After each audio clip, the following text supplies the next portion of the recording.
Hello. तो आज की क्लास होगी बीए सेकेंड सेमेस्टर सोशियोलॉजी यानी कि समाजशास्त्र के फर्स्ट चैप्टर की। तो इस चैप्टर में हमें देखना है कि गांव क्या होता है, कस्बा क्या होता है, शहर क्या होता है और इन सभी की विशेषताएं क्या हैं, इन सभी के प्रकार क्या हैं। तो सबसे पहले आपको शॉर्ट में इंट्रो दे देती हूँ कि गांव क्या है, कस्बा क्या है और शहर क्या है। उसके बाद हम डिटेल में जानेंगे। तो गांव क्या होता है? कोई ऐसा स्थान या फिर कोई ऐसा क्षेत्र जहाँ की जनसंख्या लगभग मान लो कि 5,000 से 1,000 तक हो और वहाँ का जो व्यवसाय होगा, मतलब जो वहाँ पे लोग आधारित होंगे वो कृषि पर होंगे, कृषि करके ही अपना गुजारा करते होंगे। और गांव के लोग सरल स्वभाव के होंगे और वो अपने पारंपरिक जो रीति रिवाज होंगे उसी को मानते होंगे।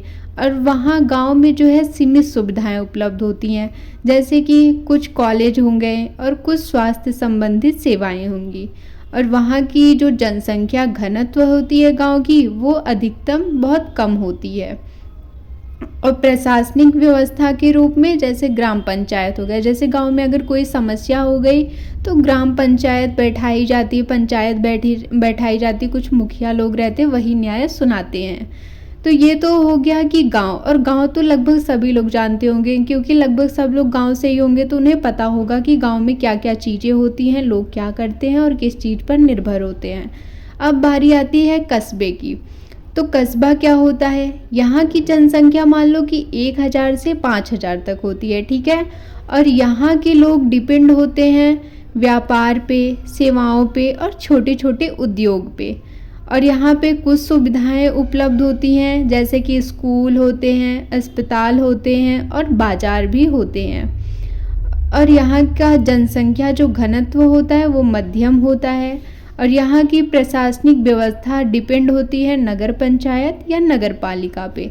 जैसे कि देखो, गांव में लोग कृषि करते थे, लेकिन अब कस्बे में क्या हो गया, यहाँ लोग कृषि करते हैं लेकिन बहुत कम, बहुत कम।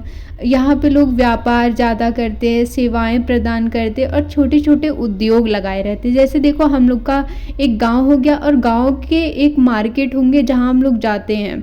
मार्केट में बड़े बड़े घर होते होंगे, दुकानें होंगी और वहाँ पे एकदम शहर की तरह ही होगा, लेकिन वो शहर नहीं होता, शहर उससे भी उच्च होगा, कस्बे से भी ऊपर। लेकिन शहर से जो छोटा आता है और गांव से जो बड़ा रहता है उसे ही कस्बा बोलते हैं, ठीक है। कस्बे में थोड़ी सुविधाएं गांव से ज़्यादा उपलब्ध होती हैं। अब बारी आती है शहर की। तो शहर में बहुत अधिक उद्योग होते हैं, यहाँ की जनसंख्या बहुत अधिक होती है, उद्योग होते हैं, व्यापार होते हैं और सरकारी और निजी कुछ नौकरियाँ होती हैं।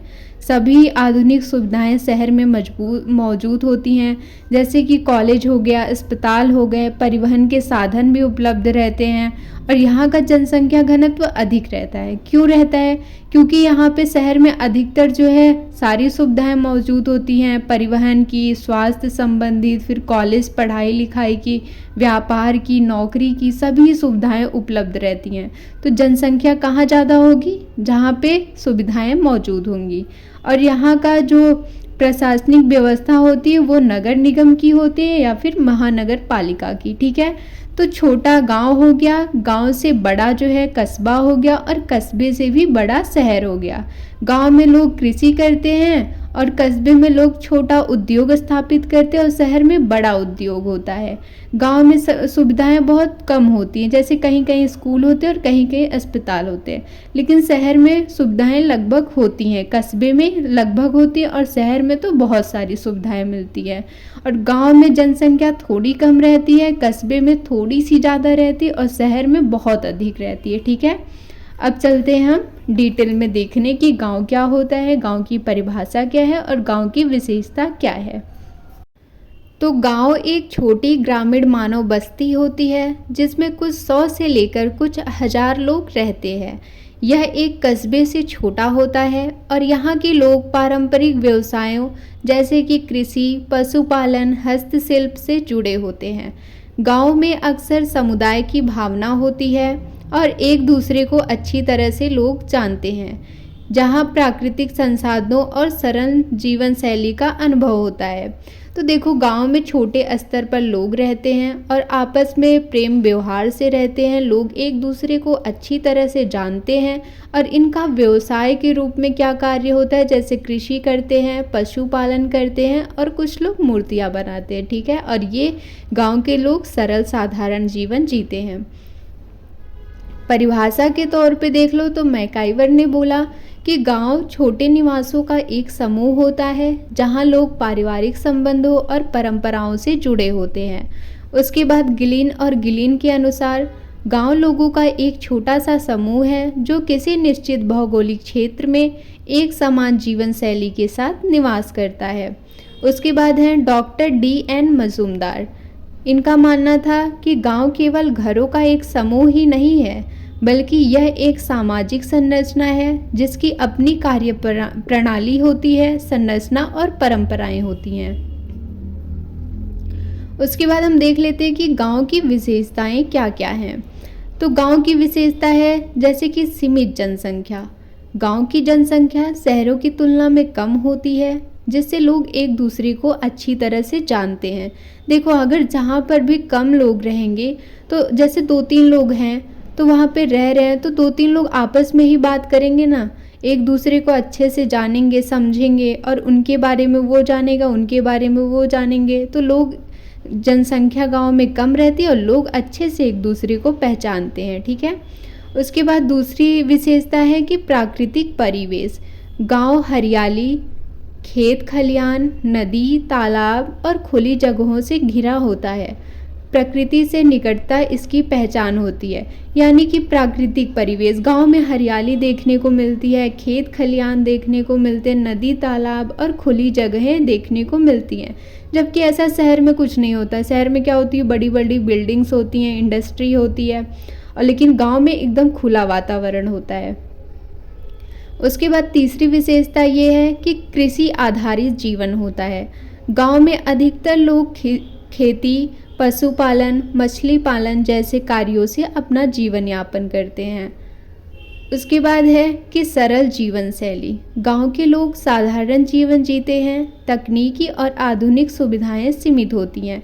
मतलब गांव के लोग अपना सिंपल साधारण जीवन जीते हैं। और जैसे यहाँ शहर में है कि हर चीज़ की मशीनें हैं, फिर काम लोग हाथों से नहीं करते, मशीनों से करते। गांव में ऐसा कुछ नहीं होता। तकनीक की साधन होती हैं लेकिन बहुत कम होती हैं। और उसके बाद लास्ट है कि सामाजिक एकता। गांव के लोगों में आपसी सहयोग, भाईचारा और सामूहिकता अधिक होती है। लोग एक दूसरे के सुख दुख में भाग लेते हैं।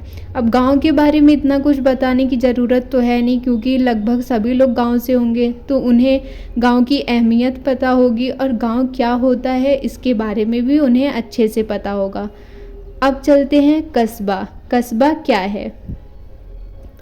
तो कस्बा गांव से बड़ा होता है लेकिन शहर से छोटा होता है। ये बसा हुआ क्षेत्र होता है जो अक्सर ग्रामीण इलाकों के लिए एक प्रशासनिक, आर्थिक और शैक्षिक केंद्र के रूप में कार्य करता है। इसमें गांव की तुलना में अधिक जनसंख्या होती है, व्यापार और बेहतर सुविधाएं होती हैं, जबकि शहरों की तुलना में यह आकार और विकास में छोटा होता है। यानी कि कस्बा जो है वो गांव से बड़ा होगा लेकिन शहर से छोटा होगा। और ग्रामीण के लोग जो है अक्सर कस्बे पर ही डिपेंड रहते। जैसे समझ लो कि कस्बे में ही मार्केट है, वहीं पर अस्पताल है और वहीं पर अपने मतलब सामग्री, शॉपिंग की सारी सामानें वहीं कस्बे में मिल रही। जैसे अपना शहर हो गया कि हम लोग गांव में रहते हैं तो ये बोलते थे अरे यार चलो मार्केट से ये लेके आना। तो मार्केट को एक तरह से आप कस्बा समझ सकते हो, क्योंकि बाज़ारों में देखो लगभग सभी लोगों के घर कुछ गाँव से बड़े रहते हैं और वहीं पर लघु उद्योग भी रहते, छोटी छोटी दुकानें रहती हैं। अपने सुविधाओं की चीज़ और फिर अपने आवश्यकताओं की चीज़ गाँव वाले उधर ही से लेते हैं।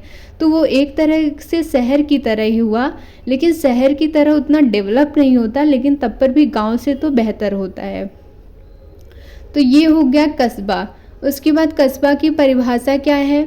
RL के अनुसार कस्बा वह बस्ती है जहां जनसंख्या, घनत्व और आर्थिक गतिविधियां गांव से अधिक तथा शहर से कम होती हैं। अब लेसर ने बोला कि टाउन या कस्बा एक ऐसा छोटा शहरी केंद्र है जहाँ सीमित क्षेत्रीय सेवाएं और व्यवसाय उपलब्ध होते हैं। उसके बाद कस्बा की विशेषता देख लेते हैं हम। तो कस्बे की विशेषता कुछ इस प्रकार से है कि आकार और जनसंख्या। कस्बा गांव से बड़ा होता है लेकिन शहर से छोटा होता है। सुविधाएं, इसमें व्यापार, ट्रांसपोर्ट, शिक्षा और स्वास्थ्य सेवाओं की सुविधा होती है जो गांव में सीमित होती है लेकिन शहरों की तुलना में कम विकसित होता है। और केंद्रीय भूमिका, यह अपने आसपास के ग्रामीण इलाकों के लिए एक केंद्र के रूप में कार्य करता है जहां स्थानीय लोग अपनी ज़रूरतें पूरी करते हैं। मैंने पहले ही बताया कि गांव के लोग जैसे समझ लो अपनी आवश्यकताओं का सामान लेने के लिए जब वो मार्केट में जाते हैं तो वहाँ की दुकानों पर ही तो निर्भर होते हैं, वहीं पर उनकी आवश्यकताएं पूरी होती हैं। तो ये एक ऐसा केंद्र है कस्बा जहाँ पे स्थानीय लोगों की ज़रूरतें पूरी होती हैं।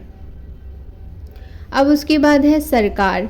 भारत में कस्बे में अक्सर नगर पालिका या नगर निगम होती है जो स्थानीय सरकार के रूप में कार्य करती है।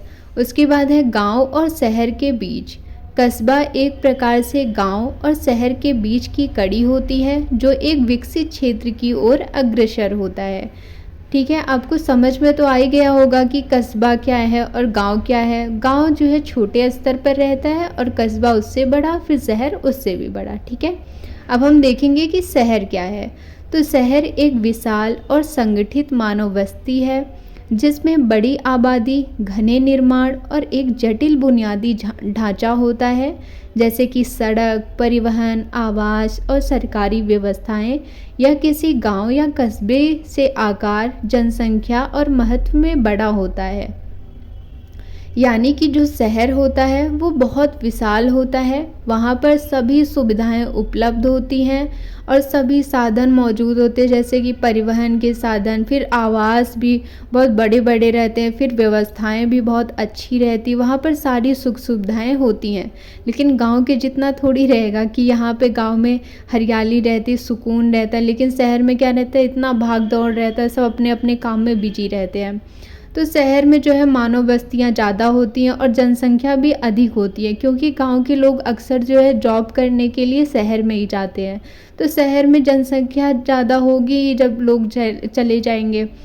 तो ये हो गया था शहर। अब उसके बाद शहर की परिभाषा क्या है, लेसर के अनुसार देख लो। जैसे इन्होंने बोला कि शहर वह क्षेत्र है जहां मानव गतिविधियों की अधिकता होती है और जो आसपास के ग्रामीण क्षेत्रों को सेवाएं प्रदान करता है। और मैकेंजी ने कहा कि शहर एक ऐसी बड़ी बस्ती है जहां जनसंख्या का घनत्व, सामाजिक विषमता और पारस्परिक निर्भरता ग्रामीण क्षेत्रों से अधिक होती है। अब शहर की विशेषता क्या है।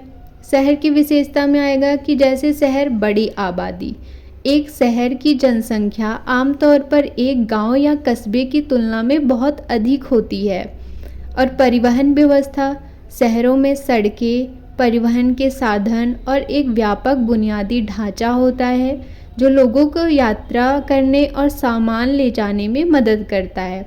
यानी कि शहर की जो परिवहन व्यवस्था होती है वो बहुत अच्छी होती है।